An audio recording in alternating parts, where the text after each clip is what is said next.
Hello बच्चों, नमस्कार। स्वागत है आप सभी का बिहार बोर्ड RW अपने आपके यूट्यूब चैनल पर। तो आज 1 फरवरी है और जो है कल से आप सभी का 2 फरवरी से पेपर स्टार्ट होने जा रहा है। आप सभी बहुत उत्साहित होंगे कि पूरे साल हमने मन लगाकर पढ़ाई किया, अब वक्त आ गया है सर कि हमें देखना है कि हमने जो पढ़ाई किया पेपर एकदम बिल्कुल अच्छे से सॉल्व कर पाते हैं कि नहीं कर पाते हैं। मैं उम्मीद करता हूं, आप सभी को आशीर्वाद भी देता हूं कि 100% आपका पेपर बहुत अच्छा जाएगा, बहुत अच्छा आप नंबर लाएंगे। लेकिन कुछ चीजें हैं एग्जाम से पहले जो आपको जो है ध्यान रखनी चाहिए, हर बच्चे को ध्यान रखना चाहिए। आज हम वीडियो में बात करेंगे उसी चीज पर कि एग्जाम में कॉपी कैसे लिखें और किन बातों का विशेष एग्जाम में हम लोग ध्यान रखें, ताकि जितना हमने मेहनत करके पढ़ा है उस मेहनत को जब हम कॉपी पर लिखते हैं तो कई बार ऐसा होता है कि बच्चे ने खूब भर भर के कॉपी लिखा है, सारे प्रश्नों का उत्तर दिया है, उसने पूरी मेहनत से उत्तर लिखा है, लेकिन थोड़ी बहुत गलतियां कर दिया उसने और उसे वो नंबर नहीं मिल पाता है बोर्ड एग्जाम में। तो आप सभी बच्चों को इस वीडियो को ध्यान से देखना है। जो कुछ भी मैं आपको बता रहा हूं सारी चीजें आपकी बोर्ड एग्जाम से संबंधित समस्याएं क्लियर हो जाएगी और सारे निर्देशों का आप पालन करना अच्छी तरह से। ठीक है, चलिए तो शुरू करते हैं हम लोग आज का वीडियो भाई कि एग्जाम में कॉपी कैसे लिखें। सबसे पहले कुछ बातें हैं जिन पर आपको विशेष ध्यान देना है सभी बच्चों को। क्या क्या बातें हैं सर? तो पहली बात है कि OMR को बच्चों ठीक से भरना है। यह बात ध्यान रहे कि आप जब एग्जाम हॉल में जाएंगे आपके पास एडमिट कार्ड होगा और उसके अलावा कोई चीज आपको और नहीं ले जाना है। एग्जाम हॉल में आपको OMR सीट दिया जाएगा और OMR सीट को ठीक से भरना है। ठीक है, यदि आप ध्यान दोगे तो OMR सीट आपका कुछ इस प्रकार से दिखेगा। ठीक है, और OMR सीट में आपको नाम वाम सब देखो ऑलरेडी भरा हुआ मिलेगा आपको कि नाम, रोल कोड, रोल नंबर ये सब भरा हुआ मिलेगा आपको। सबसे पहली चीज जो भरनी इसमें है, जरा देखो ध्यान से, यहां पर लिखा है जिस सेट कोड का प्रश्न पत्र आपको मिला है उस सेट कोड के गोलक को नीचे काले पेन से नीचे पूरा भरें। तो आप यहां पर सेट का कोड भर देना। ठीक है, यह चीज आप भर देना। दूसरा यहां पर कि प्रश्न पत्र क्रमांक लिखें। प्रश्न पत्र के ऊपर एक नंबर होता है, उस नंबर को यहां पर बहुत सावधानी से ध्यान से आपको भर देना है। गलती नहीं होनी चाहिए। OMR मशीन से चेक होती है। अगर OMR भरने में गलती करोगे तो तुम्हारी मेहनत जितनी भी कर रहे हो उसमें गलती हो जाएगी, नंबर नहीं मिल पाएगा। इसीलिए OMR मशीन से चेक होती है, एकदम गलती नहीं करना है। यह बात ध्यान रहे, कसम खा लो आज कि अच्छे से समझदारी से बढ़िया से पेपर जो है आपको करने जाना है तो OMR को बढ़िया से भरना है। ठीक है जी सर। तो OMR का यहां पर हम लोग जो है प्रश्न पत्र का जो नंबर दिया गया भरेंगे OMR में। उसके बाद देखो परीक्षा केंद्र का नाम लिखें, एक वगैरह डिटेल आती है उसमें, सिग्नेचर वगैरह कराया जाएगा आपको। ये चीज आप करना। यदि किसी चीज में डाउट होती है, समस्या होती है, सबसे पहले आपको एग्जाम हॉल में जो परीक्षक है, जो इन्विजिलेटर है, इन्विजिलेटर को तुरंत बुला के पूछना है कि सर यहां पर हमें समझ में नहीं आ रहा है, बताइए कैसे भरें। तो वो तुरंत आपकी सहायता करेंगे। लेकिन शर्माना नहीं, घबराना नहीं कि पूछेंगे तो क्या सोचेंगे, कुछ ही सोचे। गलती नहीं होनी चाहिए, बस तुम ये सोचो कि अगर तुम्हें समझ में नहीं आ रहा है, कहीं दिक्कत लगे, तुरंत बुला के पूछना, सर इसमें बताइए, हमें मदद करिए, सहायता पहुंचाइए कि क्या करना है। पहली चीज तो ये।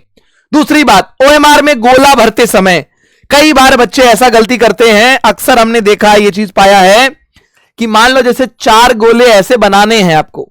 ठीक है, 4 गोला आपको इस प्रकार से, ऐसे एक गोला ऐसे बना हुआ, मान लो 4 गोला ऐसे किसी प्रश्न में ऐसे जो है इस प्रकार से बना हुआ है। देखो ध्यान से जरा भाई, अगर ऐसे इस प्रकार से 4 गोले मान लीजिए कि भाई OMR पर ऐसे बना हुआ है। ठीक है, अब आपने ये देखा कि भाई ये हमारा है A, ये है B, ये है C और ये है D। आपने प्रश्न पत्र पढ़ा, प्रश्न पत्र पढ़ने के बाद आपको पता लगा कि हमारा आंसर है B। तो सबसे पहली चीज आप सभी बच्चों को यह बात ध्यान रखनी है कि जो आंसर है उस आंसर को ठीक से भरना है आपको। ये भी एकदम है बढ़िया से। ठीक है, नीला या काला पेन ले जाना, बॉल पेन मत ले जाना, आपको ठीक से बढ़िया से भरना है। और जेल वगैरह पेन तो बिल्कुल यूज मत करना, OMR रिजेक्ट हो जाएगी, ध्यान रखना, चेक नहीं होगी मशीन में। तो नीला या काला बॉल पेन यूज करना है। ठीक है, और बढ़िया से B गोला भर दिया हमने। देखो गोले से बाहर नहीं गई ना सफेद वाली लाइन हमारी, हम फिलहाल सफेद भर रहे हैं, आपको नीला काला भरना है, ध्यान रखना इस बात का। ठीक है जी सर। अब बच्चे क्या करते हैं, कई बार ऐसा होता है जल्दबाजी में हमने B आंसर पर जो है लगा दिया और बाद में जब हम पढ़े दोबारा तो हमें पता लगा कि आंसर तो C था यार इसका, जल्दी में हमने B लगा दिया, तब उसको काट देंगे।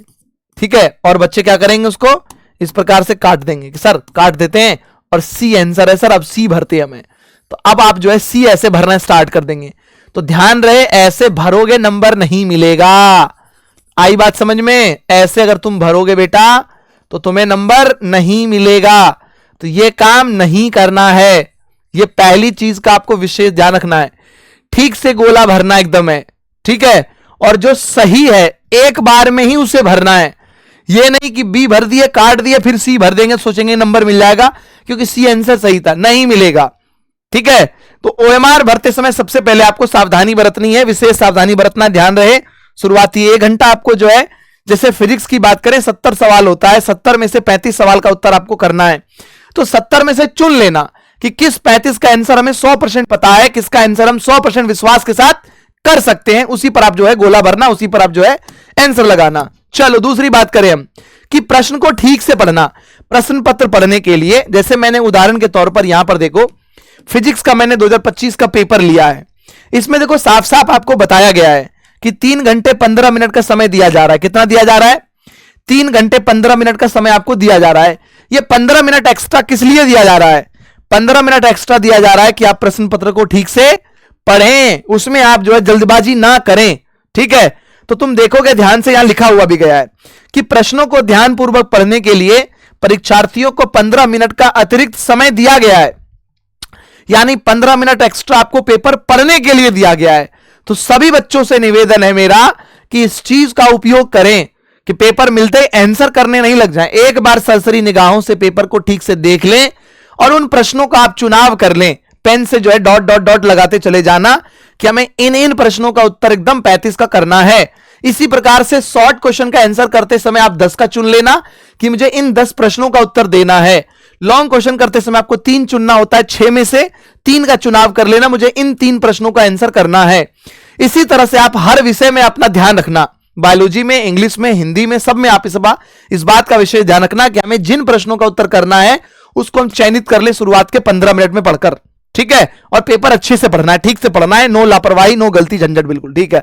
आगे बढ़ते हैं। तीसरी चीज, प्रश्नों का उत्तर जो है क्रम से लिखें। अब देखो ध्यान से, परीक्षा में आपको जब पेपर मिलेगा, क्वेश्चन पेपर पर एक चीज लिखी मिलती है कि परीक्षार्थी जो है यथासंभव अपने शब्दों में ही उत्तर लिखें। अगर आप अपने शब्दों में उत्तर लिखोगे तो बहुत अच्छा होगा। और दूसरी चीज आपको यह ध्यान रखनी है, जैसे मान लो कि ये हमारा फिजिक्स का पेपर है, ठीक है, फिजिक्स का पेपर 2 सेक्शन में है, सेक्शन ए और सेक्शन बी, 2 खंड में बटा हुआ है। ठीक है, सबसे पहले बोला है कि खंड अ में 70 वस्तुनिष्ठ प्रश्न हैं जिनमें से किसी 35 प्रश्नों का उत्तर देना अनिवार्य है। तो आपने ये ओएमआर पर दे दिया। अब आते हैं हम सेक्शन बी पर कि सर ओएमआर पर भर दिया हमने। सेक्शन बी में 20 लघु उत्तरीय प्रश्न है, प्रत्येक के लिए 2 अंक निर्धारित है, जिनमें से किन्हीं 10 प्रश्नों के उत्तर देना अनिवार्य है। और इसके अतिरिक्त इस खंड में 6 दीर्घ उत्तरीय प्रश्न दिए गए हैं, प्रत्येक के लिए 5 अंक निर्धारित है, जिसमें से किसी 3 प्रश्नों के उत्तर देना अनिवार्य है। अब आते हैं हम खंड ब पर कि जब आपको कॉपी मिलेगी तो कॉपी पर आप जो है उत्तर लिखना स्टार्ट करोगे। ठीक है, तो सबसे पहली चीज आपको यह करनी है कि जैसे आप कॉपी पर शॉर्ट क्वेश्चन या लॉन्ग क्वेश्चन का आंसर लिखना स्टार्ट करोगे तो आप जो है बीच में ऐसे हेडिंग डाल देना कि हम जो है खंड ब शुरू किए हैं। ठीक है, हमने खंड जो है ब शुरू कर दिया है। और मैं सभी बच्चों से यही रिक्वेस्ट करूंगा, स्पष्ट तौर पे आप खंड ब लिखना और क्रम से उत्तर लिखना। जैसे मान लो कि हमारे पास प्रश्न है 1, 2, 3, 4, 5, 6, 7, 8, 9, 10, इसी तरह से 11, क्योंकि 20 प्रश्न होता है ना हमारे पास शॉर्ट में। जी सर, तो अगर इस प्रकार से बेटा हमारे पास प्रश्न है कि 20 प्रश्न है और हमने जब चुनना शुरू किया तो हमें पता यह लगा कि हम जो है पहले सवाल का आंसर दे सकते हैं, चौथे का दे सकते हैं, 7वें का दे सकते हैं, 8वें का दे सकते हैं, 10वें का दे सकते हैं, 16वें का दे सकते हैं, 18वें का दे सकते हैं। कितने हो गए? 1 2 3 4 5 6 7 8। अब आप 9 कर लिए।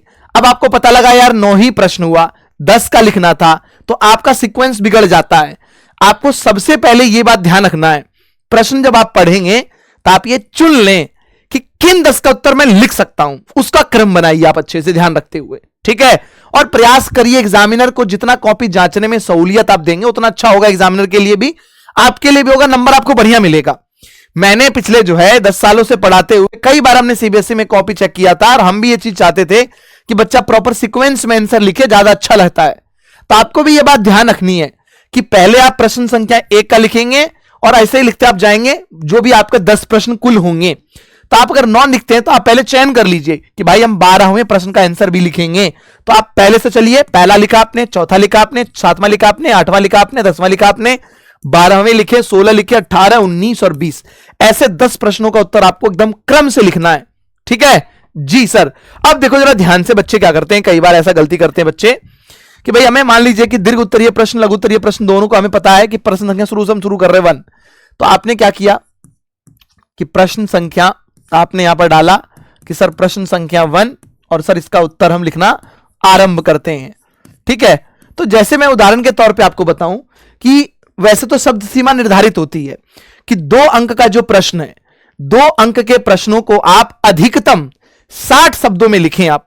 ठीक है, अधिकतम 60 शब्दों में, उससे ऊपर ना ले जाएं आप, कि 50-60 शब्दों से ऊपर आप ना ले जाएं। ठीक है, तो 30 से लेकर 60 शब्द यह निर्धारित होता है इसमें कि आप 30 शब्दों में मिनिमम और 60 शब्दों में, 50-60 शब्दों में आप जो है अधिकतम में आप लिखें। तो आपका प्रयास रहे कि 30, 40, 50, 60 शब्दों में आपका जो है 2 अंक के प्रश्नों का उत्तर पूरा हो जाए, चाहे वो किसी विषय का हो, फिजिक्स का हो, केमिस्ट्री का हो, मैथ्स का हो, बायो। वैसे मैथ्स में तो आपको अंकों की गिनना नहीं पड़ेगा। ठीक है, लेकिन इस बात का विशेष ध्यान रखना है कि शब्द सीमा के साथ अपनी भाषा में अच्छे से आपको उत्तर लिखना है। ठीक है, तो ऐसे आप 1 का लिख दिए। अब इसके बाद आपको क्रम में दिखा कि चौथे क्वेश्चन का हमारा आंसर लिखना है, तो फिर आप लिखेंगे कि सर हमारा जो है प्रश्न संख्या 4 है और हम सर इसका उत्तर लिख रहे हैं। ठीक है, तो अब यहां पर एक चीज आप करना कि 2 रंग का आप कलम ले जाना, नीला और जो है काला दोनों ले जाना। ठीक है, काले से आपने प्रश्न संख्या लिख दिया, ठीक, और आप जो है काले से प्रश्न संख्या लिख दोगे और नीले से आप आंसर लिखते चले जाना। ठीक है, इसमें भी जैसे कोई परिभाषा आप लिख रहे हैं तो उसमें इन्वर्टेड कॉमा लगाना, कोई इंपॉर्टेंट नियम लिख रहे हैं तो उसको अंडरलाइन कर देना अच्छे से, ताकि एग्जामिनर को प्रभावशाली रूप से वो चीज दिखे जो आप दिखाना चाहते हैं एग्जामिनर को, कि ये देखिए आप, ये सबसे जरूरी बात मैंने लिखा है इस आंसर में। तो इन चीजों का विशेष प्रयोग करना। ठीक है, चलिए, तो अब आपको ये बात समझ में आ गई। ठीक है सर, कि प्रश्नों का उत्तर हमें क्रम से लिखना है और सही शब्द सीमा का भी हमें ध्यान रखना है विशेष तौर पे। ठीक है, यह भी मैंने आपको समझा दिया कि नीले काले रंग के कलम से आपको लिखना है और साफ सुथरा लिखना है। शब्द सीमा का भी विशेष ध्यान रखना है। मैंने फिर से भी बताया आपको, कई बच्चे क्या करते हैं, जल्दी जल्दी आंसर लिखते चले जाते हैं, अरे कुछ भी लिख के रख दो। आप अगर कुछ भी लिख के रख देंगे तो आप ये उम्मीद एग्जामिनर से कैसे लगाते हैं कि आपको वो टॉपर बनाएंगे, आपको अच्छा अंक देंगे, वो भी आपको कुछ भी नंबर देके छोड़ देंगे कि चलो जाओ यार बेकार आंसर है। तो इसीलिए आपको विशेष ध्यान रखना है कि साफ सुथरा आंसर लिखना है विशेष तौर पे। जैसे मान लीजिए आपके पास 3 घंटे का समय है पेपर करने के लिए, आपने शुरुआती 1 घंटे में 35 एमसीक्यू करके ओएमआर आपने दे दिया, 1 घंटे में आपसे ओएमआर ले लेगा, आपने ओएमआर दे दिया। अब आपके पास 2 घंटा बचा है शॉर्ट क्वेश्चन और जो है लॉन्ग क्वेश्चन करने के लिए, तो आपको 1 घंटे में 10 प्रश्नों का उत्तर लिखना है। ठीक है, आप खुद सोच के देखो, 10 प्रश्न लिखने, 60 मिनट आपके पास हैं, 6 मिनट लग रहा है एक शॉर्ट क्वेश्चन लिखने में, नहीं लगेगा। अगर आपको आता है तो आप 10 प्रश्नों का उत्तर आधे घंटे में लिख के रख दोगे। तो साफ साफ लिखना है अच्छे से, एकदम बढ़िया से, सुंदर सुंदर राइटिंग में बना के, अच्छे से इन्वर्टेड कॉमा का प्रयोग करके, कॉमा का प्रयोग करके, पूर्ण विराम का प्रयोग करके।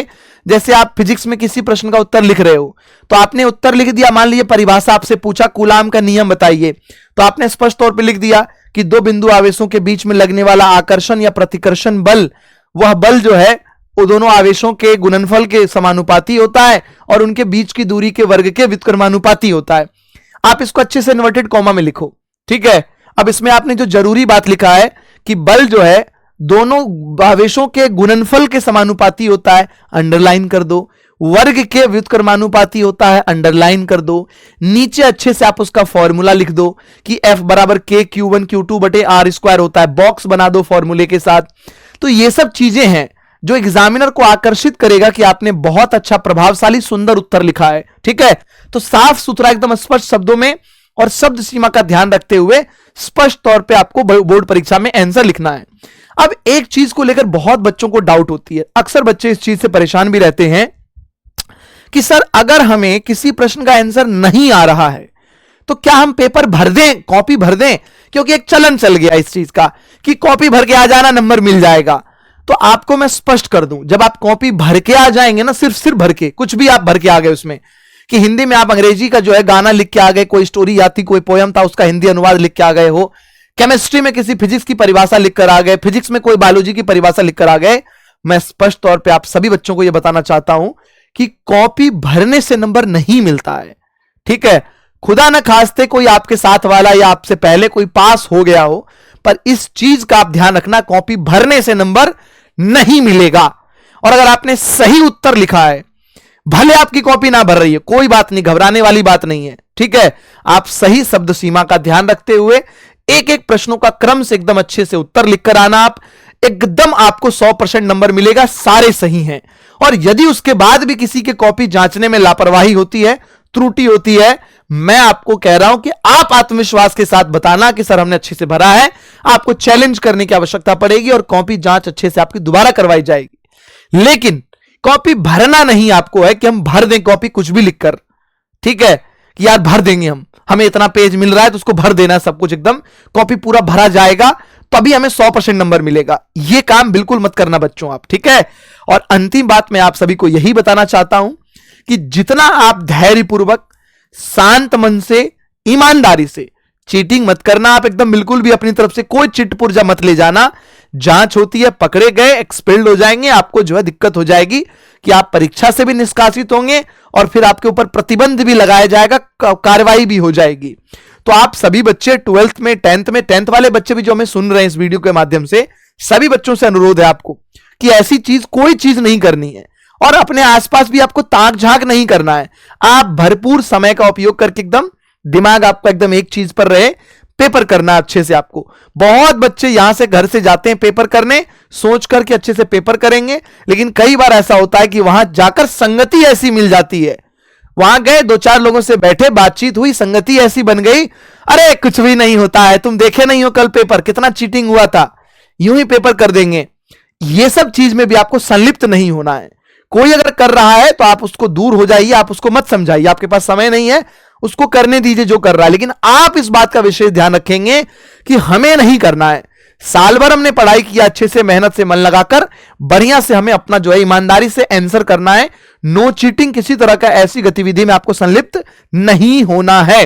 और फिर से एक बार मैं आप सभी को आशीर्वाद देता हूं, आप सभी को जो है मैं शुभकामनाएं ईश्वर से प्रार्थना करता हूं कि आप सभी को जो है बल दे, शांत मन आपको प्रदान करे। और अब ये जो आप रात आज जो बिता रहे आप हैं, ये रात आपके ऊपर जो है बहुत लगेगा कि बहुत लंबी रात हो गई है। और जिन बच्चों को परीक्षा का इंतजार है, जिसे लग रहा है कि जल्दी सुबह हो, कल बायोलॉजी का पेपर है, हमें अच्छे से पेपर देना है, उसको बहुत लंबी रात लगेगी। लेकिन जिन बच्चों को ऐसा है कि तैयारी नहीं हुई है, जिन बच्चों ने बहुत अच्छे से प्रिपरेशन नहीं किया है, उनको डर लगेगा और उसकी रात बहुत जल्दी बीतेगी। यह इंसान के साथ ऐसा अक्सर होता है कि जब आप पल चाहते हैं कि जल्दी आ जाए तो देर होती है, और जब चाहते हैं कि थोड़ा समय मिल जाए, चीजों को पढ़ लेंगे, रिवाइज कर लेंगे, तो पल जल्दी बीतता चला जाएगा। दोनों ही बच्चों से मेरी अपील है, धैर्य रखना। ठीक है, मैं आपको आशीर्वाद देता हूं और हर शिक्षकों की तरफ से, पूरी बिहार बोर्ड आरडब्ल्यू टीम की शिक्षकों की तरफ से मैं आपको जो आशीर्वाद देता हूं और आपसे मैं यही अनुरोध करता हूं कि जितना आप मन शांत रखेंगे, आपका फोकस जितना है विषय पर होगा, परीक्षा में उत्तर लिखने पर होगा, उतना ही शानदार रिजल्ट होगा। ठीक है, तो इसी वीडियो के माध्यम से मैं अब अलविदा लेता हूं, आपसे जो है इजाजत चाहता हूं कि आप इन बातों का विशेष ध्यान रखिएगा और बढ़िया से आप जो है परीक्षा दीजिए। बहुत बहुत धन्यवाद बच्चों, थैंक यू।